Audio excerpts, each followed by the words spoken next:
ಈಗಾಗಲೇ ನಿನ್ನೆ ಸರ್ವೆ ಮಾಡ್ದಾಗ ಕೇಳಿದ್ದೀನಿ. ಸರ್ವೆ ಮಾಡಿಬಿಟ್ಟು ಏನು ಜೋಳ ಹೋಗಿದೆ ಭತ್ತ ಹೋಗ್ತಾ ಇದೆ ಅಷ್ಟು ಸರ್ವೆ ಮಾಡಿಬಿಟ್ಟು ಅದಕ್ಕೆ ಯಾರು ಖಾತೆ ಇರೋರು ಮಾತ್ರ ಸಿಗುತ್ತೆ, ಬೇರೆ ಸಿಗಲ್ಲ. ಖಾತೆ ಇರೋರಿಗೆಲ್ಲ ಸರ್ಕಾರ ಹೇಳಿದೆ, ಇಲ್ಲಿ ಮುಖ್ಯಮಂತ್ರಿಗಳು ಹೇಳಿದ್ದಾರೆ ಎಲ್ಲೆಲ್ಲಿ ಮಳೆ ಹಾನಿಯಾಗಿದೆ ಅಷ್ಟು ರಿಪೋರ್ಟ್ ಕೊಡಬೇಕಂತ ಹೇಳಿದ್ದಾರೆ. ನಾನು ಸಹ ನಿನ್ನೆ ಮೀಟಿಂಗಲ್ಲಿ ಹೇಳಿದ್ದೀನಿ, ಒಂದೇ ಒಂದು ಬಿಡಬಾರ್ದು ಅಂತ ಹೇಳಿದ್ದೀನಿ. ತಹಸೀಲ್ದಾರ್ಗೆ ಹೇಳಿದ್ದೀನಿ, ಇಲ್ಲೆಲ್ಲ ಇಒಗೂ ಹೇಳಿದ್ದೀನಿ, ಅಷ್ಟಿಗೆ ಹೇಳಿದ್ದೀನಿ. ಜಂಟಿಯಾಗಿ ಹೋಗ್ಬಿಟ್ಟು ಸರ್ವೆ ಮಾಡಬೇಕು ಕೃಷಿ ಇಲಾಖೆಯವರು ನೀವು ಅಂತ ಹೇಳಿದ್ದೀನಿ. ಈ ಕೃಷಿ ಇಲಾಖೆಯವರು ಜೀವನವರೇ ಮತ್ತು ನಮ್ಮ ಆರ್ಐಗಳು ಅಷ್ಟು ಹೋಗಿ ಜಂಟಿಯಾಗಿ ಸರ್ವೆ ಮಾಡ್ಕೊಂಡು ಬಂದು ಅದರ ರಿಪೋರ್ಟ್ ಹಾಕೊಂಡು ಹೇಳಿದ್ರು.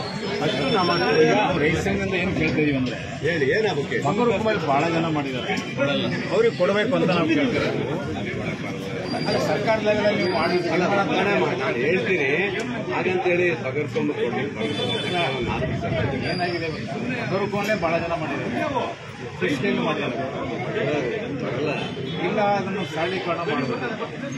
ನೋಡಿ ಬಹಳಷ್ಟು ಜನ ನಗರಕೊಂಬಲ್ಲಿ ಇರೋದನ್ನ ಯಾವ ಕಾರಣಕ್ಕೂ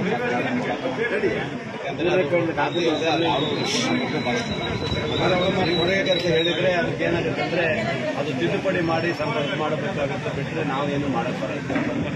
ನಾನು ಸಹಾಯ ಮಾಡಕ್ ಹೇಳ್ತೀನಿ, ಸರ್ಕಾರ ಸರ್ಕಾರಕ್ಕೆ ಲೆಕ್ಕ ಕೊಡ್ತೀನಿ. ನಗರಕೊಂಬಲ್ಲಿ ಬಹಳ ಜನ ಮಾಡಿದ್ದಾರೆ, ಅವರಿಗೆ ಒಂದಿಷ್ಟು ಅಮೌಂಟ್ ಕೊಡಕ್ಕೆ ಅವ್ರಿಗೂ ಕೊಡಕ್ಕೆ ಅವಕಾಶ ಮಾಡ್ತಾರೆ ಕೇಳ್ಬೋದು.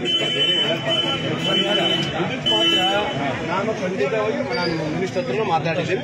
ನಮ್ಮಲ್ಲಿ ಮನವಿ ಅಂದ್ರೆ ಖರ್ಚು 2,000 3,000 ಹಿಂಗೆ ಕೊಡೋದು ಯಾವುದೇ ಒಂದು ಎಕರೆಗೆ 40 ಬರಲ್ಲ, ಅದು ಬರಲ್ಲ. 45,000 ಖರ್ಚಾಗುತ್ತೆ. ಕನಿಷ್ಠ ಒಂದು 25,000 2-3 ದಡವಿಂದು ಆಗೋದಿಲ್ಲ ಖರ್ಚು. ಅದನ್ನೇ ಮನವಿ ಕೊಟ್ಟಿದ್ದೀವಿ. ಸೂಕ್ತವಾದ ಪರಿಹಾರವನ್ನು ತಲುಪಿಸಬೇಕಂತ ನಮ್ಮ ಅರ್ಜಿ ಸಲ್ಲಿಸಿದ ರೈತರನ್ನು ಪರಿಗಣಿಸಿದ್ರೆ ಸಾಕಾಗುತ್ತೆ.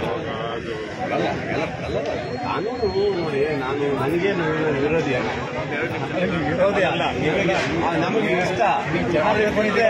ಅವನಿಗೆ ಕೊಟ್ಟರೆ ನನಗೆ ಇನ್ನೂ ಖುಷಿ, ಗೌರವ ಕೊಟ್ಟರೆ ನನಗೆ ಇನ್ನೂ ಖುಷಿ. ಅವನಿಗೆ ಸಿಕ್ಕಿದ್ರೆ ನನಗೆ ಖುಷಿ ಆಗುತ್ತೆ. ಬಟ್ ಏನು ಮಾಡ್ತೀಯ, ಅದು ಕಾನೂನಲ್ಲಿ ಬರೋಲ್ಲ. ನಾನು ಆದಷ್ಟು ಅದನ್ನು ಕೂಡ ಮಾತಾಡ್ತೀನಿ. ಖಂಡಿತ ಮಾಡ್ತೀನಿ. ಅದು ಮಾತ್ರ ಒತ್ತಾಯ ಹಾಕಿದ್ರೆ ಸಾಹೇಬ್ರ ಹತ್ರ ಒಂದು ಲೆಟ್ರ್ ಮಾಡಿ ಅದನ್ನು ಕೊಡ್ತೇನೆ.